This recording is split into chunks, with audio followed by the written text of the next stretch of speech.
মাহফিলের আয়োজন না করে থিয়েটার আনতে পারতো না এখানে, কিন্তু আনা নাই আল্লাহকে রাজি খুশি করার জন্য। এইখানে ওইগুলো ফাংশন থিয়েটার আনা নাই, এইখানে দ্বীনি মাহফিলের সবাইকে শোনার জন্য, সুবিধা করার জন্য, কোরআন হাদিসের কথা শোনার জন্য আপনাদেরকে সুযোগ সুবিধা করে দিয়েছে। ওই জন্য এই মাহফিল কমিটির জন্য সবাই ইনশাআল্লাহ দোয়া করবেন। ইনশাআল্লাহ বলেন। হয়তো আপনারা অনেক সাহায্য করেছেন, টাকা পয়সা দিয়ে সাহায্য করেছেন, মেহনত দিয়ে সাহায্য করেছেন, সময় দিয়ে মেহনত করে সাহায্য করেছেন। সবারই মেহনত আল্লাহ কবুল করেন, সবাই বলে আমিন। তো এই মাহফিলটা হয়তো দেখতে ছোট দেখা যায়, কাপড়ের এদিকে ওয়াল দেখা যায়, কিন্তু আল্লাহ পাকের লাখ লাখ শুকরিয়া এই মাহফিলের নিচে যে আমরা বসছি, যে মাহফিলের নিচে, এই মাহফিলটা আল্লাহর কাছে এত দামি, এত মর্যাদা।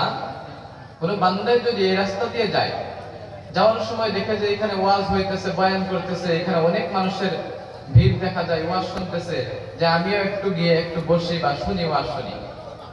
তারপরে যে ওই ব্যক্তি যদি এই মাহফিলের মধ্যে এসে যদি একটু সময় যদি বসে ওয়াজ শুনে ইখলাসের নিয়তে, তো আল্লাহ রাব্বুল আলামিন বলেন তার ওই বান্দার যাবতীয় সগীরা গুনাহ আল্লাহ মাফ করে দেবে। সুবহানাল্লাহ। তাহলে অনেক দামি না এই মাহফিলটা? অনেক দামি। ওই জন্য এই মাহফিলে আমাদেরকে আল্লাহ বসাইছেন, শোনাইতেছেন। ওই আল্লাহ পাকের লাখ লাখ শুকরিয়া। আল্লাহর কাছে আবারও একবার শুকরিয়া আদায় করেন, সবাই করি আলহামদুলিল্লাহ। আলহামদুলিল্লাহ। ওই জন্য রব্বুল আলামিন কোরআন শরীফের মধ্যে বললেন, লা ইন শাকারতুম লা আযীদান্নাকুম ওয়া লা ইন কাফারতুম ইন্না আযাবি লাশাদীদ। সুবহানাল্লাহ বলে। আল্লাহ রাব্বুল আলামিন কোরআন শরীফের মধ্যে বললেন, লা ইন শাকারতুম লা আযীদান্নাকুম ওয়া লা ইন কাফারতুম ইন্না আযাবি লাশাদীদ।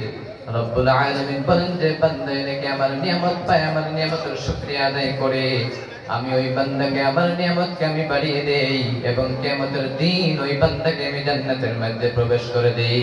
সুবহানাল্লাহ। তাহলে শুকরিয়া আদায় করা দরকার আছে না? আবার রব্বুল আলামিন বলেন যে বান্দা নাকি আমার নিয়ামত পায়, নিয়ামতের শুকরিয়া আদায় করে না, আমার নিয়ামত পায়, আমার নিয়ামতের অনিয়ামতি করে, ওই বান্দাকে আমি, ওই বান্দার অন্তর থেকে আমার নিয়ামতকে আমি ছিনিয়ে নেই এবং কিয়ামতের দিন ওই বান্দাকে আমি জাহান্নামের মধ্যে পৌঁছাই দেই। বলেন নাউযুবিল্লাহ। কারণ যে সময় নাকি আপনি হাটে বাজারে ঘোরাফেরা করেন, সব সময় আল্লাহর প্রশংসা করবেন, আল্লাহর শুকরিয়া আদায় করা দরকার আছে না নাই? আছে না? আপনি হাটে যান, বাজারে যান, রাস্তাঘাটে ঘোরাফেরা করেন, সব সময় আল্লাহর নাম নেন, সব সময় আল্লাহর তাসবিহ করেন, সব সময় আল্লাহর জিকির করেন, সব সময় আল্লাহর প্রশংসা করবেন। সব সময় আল্লাহর প্রশংসা করলে আল্লাহ বান্দার উপরে খুশি হয়ে যায়। সুবহানাল্লাহ পড়ে। বিশ্বনবী বলেন, আউয়ালু মান ইউদআ ইলাল জান্নাতি ইয়াওমাল কিয়ামাহ আল্লাযীনা ইয়াহমিদুনা আল্লাহ ফিস সাররা'i ওয়াদ দাররা। কাল কিয়ামতের দিন সর্বপ্রথম তাদেরকে জান্নাতের দিকে ডাকা হবে যারা নাকি সব সময় আল্লাহর শুকরিয়া আদায় করত। সুবহানাল্লাহ পড়ে। সুবহানাল্লাহ। আউয়ালু মান ইউদআ ইলাল জান্নাতি ইয়াওমাল কিয়ামাহ আল্লাযীনা ইয়াহমিদুনা আল্লাহ ফিস সাররা'i ওয়াদ দাররা। কিয়ামতের দিন সর্বপ্রথম তাদেরকে ডাকা হবে, তারা থাকবেন শুকরকারী। তারা কে থাকবেন? কথা বলেন। আপনারা যদি উত্তর দেন তাহলে বুঝতে পারবো যে আপনাদেরকে বোঝাইতে পারতেছি, তাই না? শুকরিয়া আদায়কারী।